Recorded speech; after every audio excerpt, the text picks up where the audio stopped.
Hey everyone, and welcome back to our channel. In today's video, we are going to show you how to create a board here in Microsoft Planner. Let's begin. Now, the first thing that you need to do is to log in using your credentials. If this is your first time here in Microsoft Planner, I want you to click the sign up option. And from here, just to follow the on-screen instructions, then you're good to go. Creating a board in Microsoft Planner is a straightforward process that can be beneficial for organizing and tracking projects, tasks, and team collaboration. Now, once you are logged into your account, I want you to hover to the left side panel of your dashboard and click the My Plans. If you haven't already, just click the Create a New Plan. And from here, you can choose from any of the given template. You can use a simple plan, project management, software development, or business plan.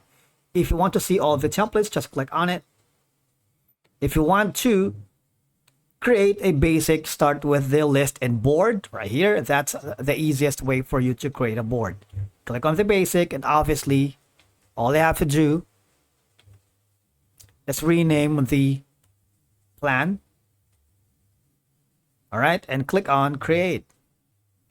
Wait for it while it's setting up for you. You can add a task here. All right. You see, you have created a grid, schedule, and charts right here. You also have successfully created a board within the plan. Now, the idea is the board will allow you to see tasks organized in buckets. Click on that. To do, when you click on the task right here, all right, if you open the task,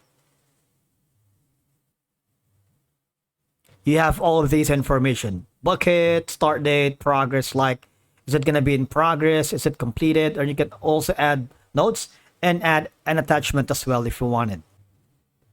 And a link to a URL. So you have all these. You can set the priority from urgent, important, medium, or low, and the progress from not started, in progress, and completed. And of course, to the bucket, as if these are going to be some of your options. You can also put in the due date if you want, because the idea is with a planner, tasks can be assigned to individuals, making it clear who is responsible for each item. This increases the accountability and helps each person manage their own tasks and deadlines. All right. And as you can see, when you use the charts and views in Planner, it gives you an overview of the task assignments and statuses. But the board section here is one of the easiest way for any updates in real time. So any changes to tasks or deadlines are immediately visible to everyone. It helps prevent miscommunication and ensures everyone is working with the latest information. And that's it for today's video. Thank you so much for watching. We will see you again in the next one.